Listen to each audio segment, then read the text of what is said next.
Disclaimer: I do not own the clips or music shown. These are used for review and entertainment purposes. Thank you. I just had to deal them out. Yeah. Go out, walk good.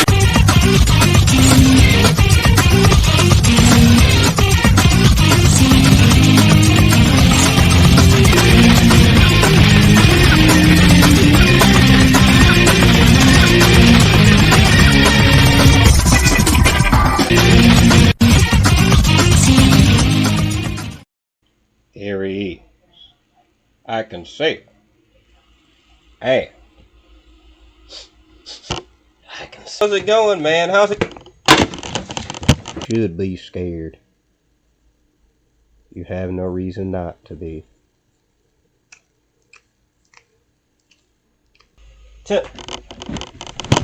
Cool adventure. The wholesome moments. What happened to the what happened? Small Soldiers is a movie that released in 1998, directed by Joe Dante. And if you probably seen some of the stuff he's made. It's very clear what stuff he's made when you look at some of the scenes in the movie. And it's about two action figure factions that come to life and are at war with each other and cause destruction in a town. And the one that gets caught between a crossfire is a boy named Alan. The movie released, and well, the ones that did see it, some liked it, while some thought it was very strange, and some thought it was very unexpected, for better or for worse. And the marketing went crazy. The Burger King commercial, I mean, ain't nobody competing. The rodeo burger! You're darn right I did. It was flame broiled and delicious. Can't handle the rodeo burger. The video game, I mean, of course there is a tie-in game to every movie happened back then. Like, we already been over this a million times on this channel. Whoa, now. You got too much dip on your chip. People cannot help but compare this movie to a certain Disney classic. Chicken Little. It was obviously Chicken Little. It was Chicken Little. That was the one they compared it to. It was always Chicken Little. It was no other movie. It was Chicken Little. So you want to know how I thought of it? Let's jump right in, shall we?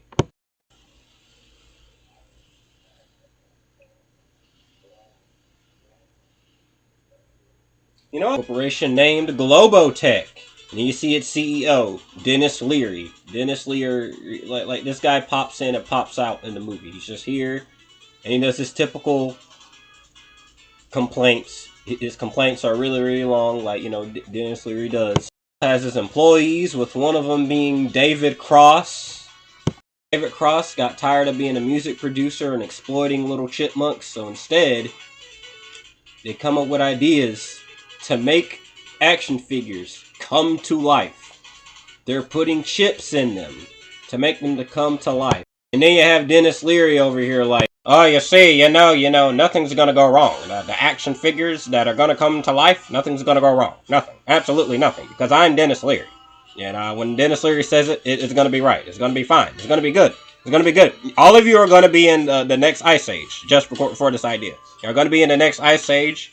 It's gonna go crazy. It's gonna go absolutely stupid. I'm Dennis Leary. But, you know, the disturbing reality is that people putting AI into toys could become real one day. The climate that we're in. So, everyone get prepared.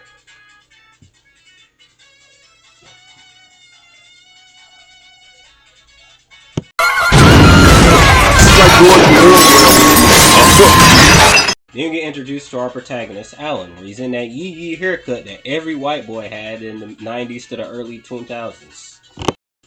And he got kicked out of 2 schools, and they bring that up a lot of times in the movie.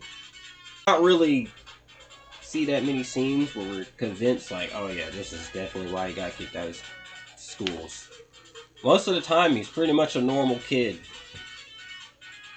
Normal kid that's the main character of a movie.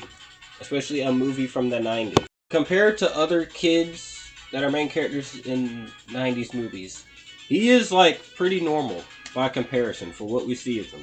He's not too bratty, doesn't yell at people too much. He's pretty respectful most of the time.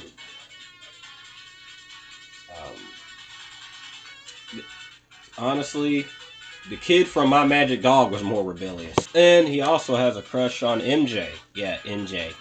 That's her. It's Kirsten Dunst.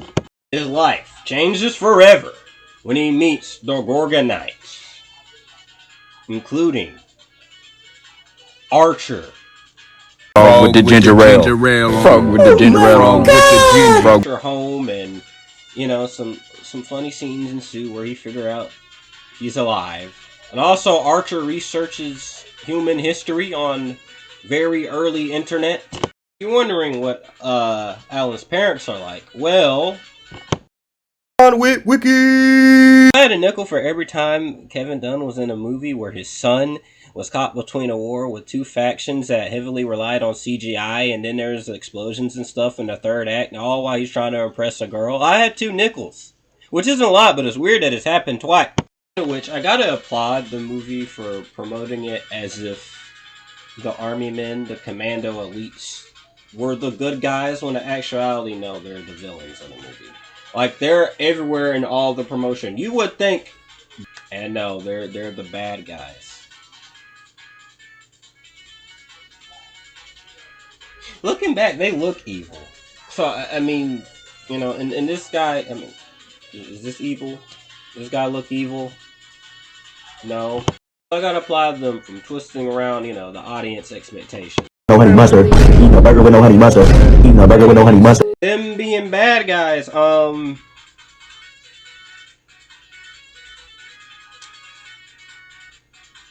they straight kill toys. Oh. They did. Good lord, they got massacred. That's just, oh. They're done. They're torn apart, killed, done. They're just dead, done. It's actually funny how in this movie they do not care. Toys will die. Toys will die in this movie. And the fact that originally the movie was supposed to have a different rating, it was for a different audience, but they toned it down. They were like, wait, we gotta sell toys. We gotta sell them. So we have to make it PG-13 instead. Yeah, yeah. Imagine one day that toy Chicken Little gets public domain, and it will be like a horrible knockoff version of that, and it will pretty much be small soldiers, but super explicit.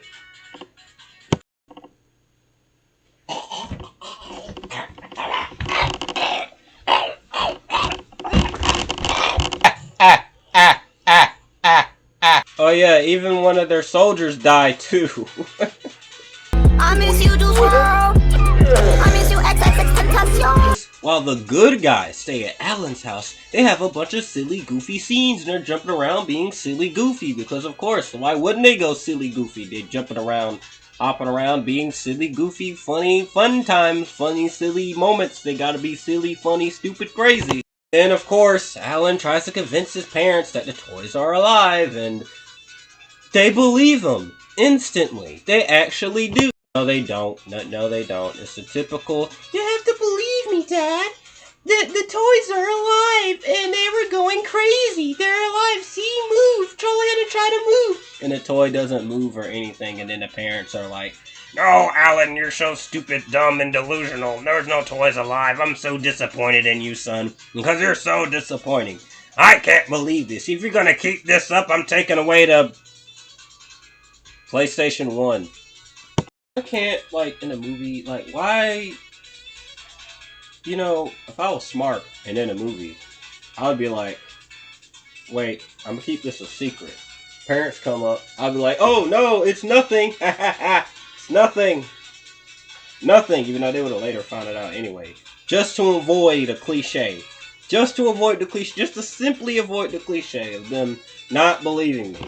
Right next to the person sees crazy CGI creature, the human starts screaming, the creature starts screaming, and they all scream back and forth. You know the scene. Next up are 100 merchandise licensees for the next 2 months. Oh, hi. Scene where you have Robert Picardo, yes, Principal White is here. It's Principal White, the ghost. Oh, David Cross is like, I don't know, guys. I don't know. I think we did the wrong thing here. We shouldn't be doing this. And besides, I think it's actually stupid. Why would you put microchips in toys and make them go alive? You know, something would go wrong. Especially if there's no testing in anything and immediately put them out. You think I'm sarcastically, like, making fun of the movie, but no, David Cross actually points that out in the movie and says how stupid it is. I mean nothing to you, but understand nothing was done for me. Christy's house. And beyond that? The mall. And beyond that? That's the highway. And beyond that?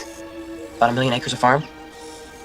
That, and what's beyond that, and what's beyond that, and what's beyond that, and what's beyond that, and what's beyond that. I'm archering it. And also the fact that a good bit of the action figures are practical. They're kind of like puppetry, the way they move around. While some scenes are CGI. And you can tell it is very much a movie from 1998. So then, Gwendy's dolls that Christy, you know, Kirsten Dunst's character, collects, and they're definitely not any other toy brand at all. For copyright reasons, they're Gwendy's. What else could they be? They're just Gwendy's. So then the Commando Elites, they they take the dolls, put chips of their own in them. To make them be their little doll minions to kill anything in their path.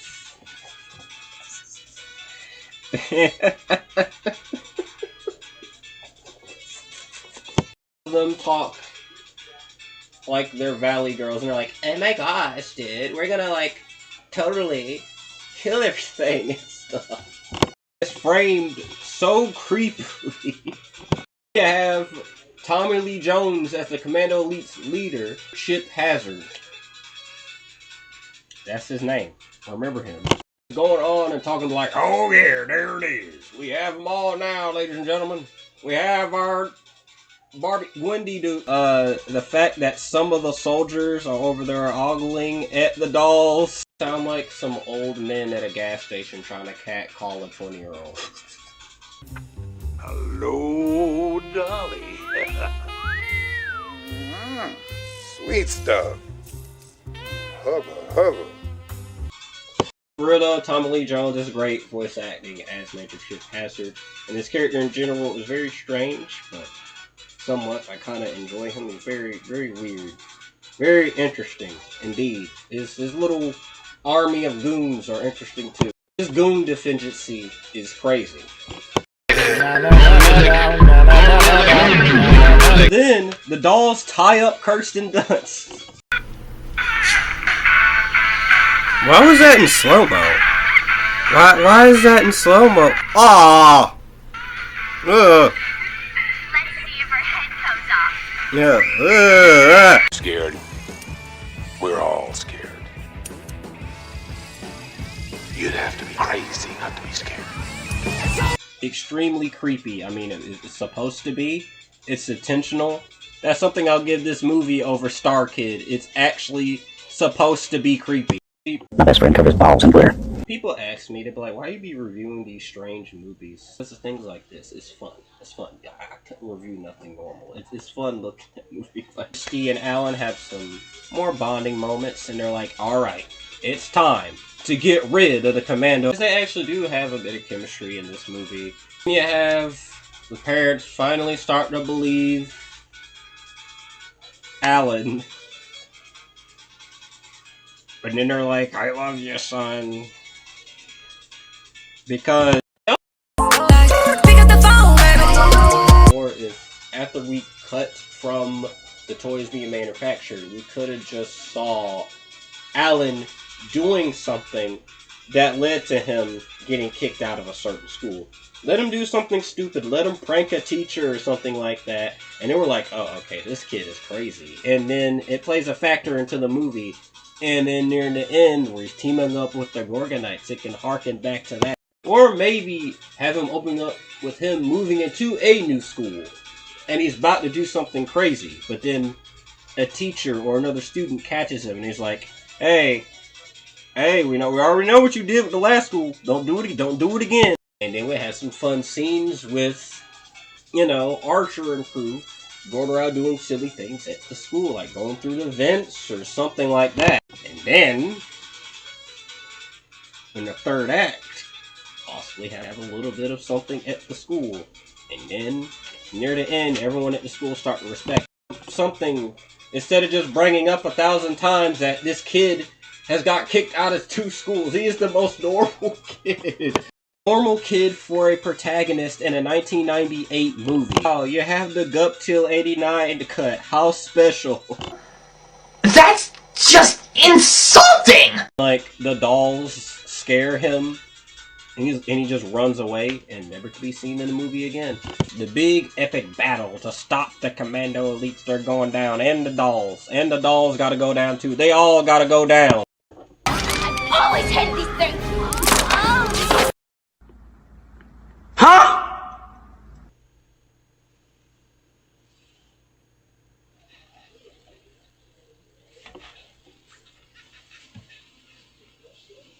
No, you don't.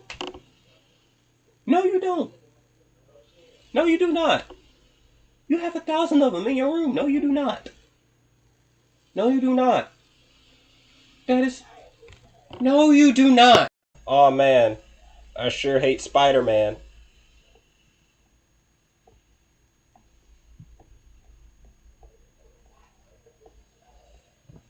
With that line and the Chip Hazard line earlier, it seems that this movie is really desperate to have a quotable line in the movie. Like something people will be quoting for a very long time. And one to at least put in every trailer. Like, bro, stop. You're trying to gas it up so hard. Like, bro, just write it normal. They're toast.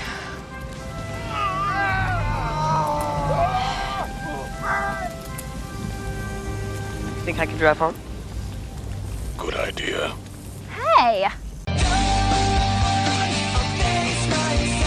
First, the third act is them trying their best to get rid of them. Not just our 2 main human leads and the Gorgonites, but also the parents and stuff too. And David Cross is trying to get rid of them as well. And they're kind of just doing random 90s movie slapstick. Needle drops are pretty interesting too. Get your soundtrack right now. Get your soundtrack. A toy. Yo, tell me what I really, really want. Tell me what you want, what you really, really want. I'll tell you what I want, what I really, really want. Tell me what you want. Wannabe by Spice Girls just plays at random. I couldn't stop giggling when it did. And War plays as well. Plays in the marketing too. That they guess this song melds well with this as much as Rush Hour does.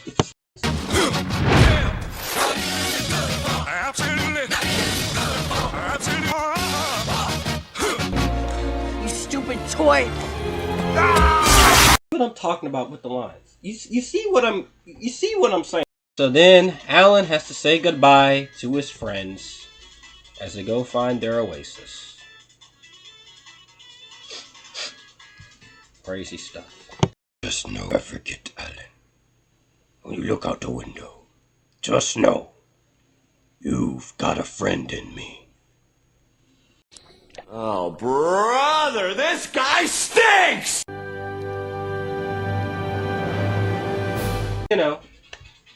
He got with Christy. His parents got a better relationship with him. And the movie ends.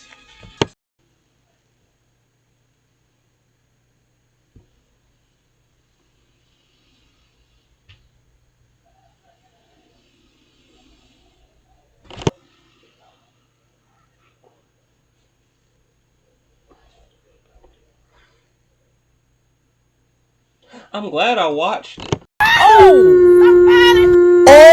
my god! This movie is very weird. Both intentionally and unintentionally. It seems like they just came up with an idea and just went, alright, let's go ahead and make it instantly. And like, it's such a creepy movie intentionally, which is something I can give it. It's kind of like a subversion of the toys comes to life story. It is like they saw the other movie and went, oh yeah, we can do that, but twist people's expectations. They even twist people's expectations with this movie itself, making the good guys actually the bad guys. Some scenes feel really creepy, some feel watered down, and obviously feels like, wait, no, we can't go all the way because, you know, you gotta sell the action figures and stuff. And then at one point in the movie, it kind of questions, what is this movie exactly for? Kind of crude and twisted, but it's also at the same time not exactly mature enough and kind of plays itself very whimsical at the same time. It is what a strange anomaly of a movie. But I can't exactly hate it, and I do appreciate for what they are trying to do. Even if it somewhat scares me for what could come into the future. These are the donuts that I give it. You compare it to the other movie, if you say it's, you know, the edgy version of the toy movie. Which it is, I guess you could say, kinda. I mean, it is somewhat like if Buzz thought he was an actual space guy for the whole movie. He was actually psychotic. It's somewhat, in a way, The Boys version of Toy Story. It's somewhat like Garth Ennis's version of it. Like if he saw it and went, now I can make my own version of it. And then this is our Billy Butcher. Yeah, it makes sense. Yeah, I could see it. Yeah. Oi, Huey, Chip Hazard got me bloody son. So what we're going to do is we're going to call David Cross and we're going to destroy them all. I'm Major Chip Hazard, and I can do wherever I want. The Small Soldiers, it is kind of crazy. I mean, I guess I could see why it was made during that time, but I still feel like I recommend it in a strange way. You know, like a subversion, you know, of what you expect. But it's a...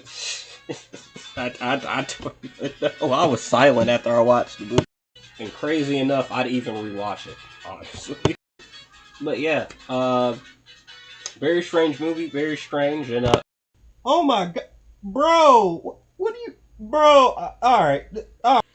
Wait, please, put the bat, ow, stop it, bro, what are you doing, stop, no. Okay. Wait, really? It was that simple? Yeah. I go about my day now. Hope you guys like, comment, not a mean comment, and oh. I got to Bukis again.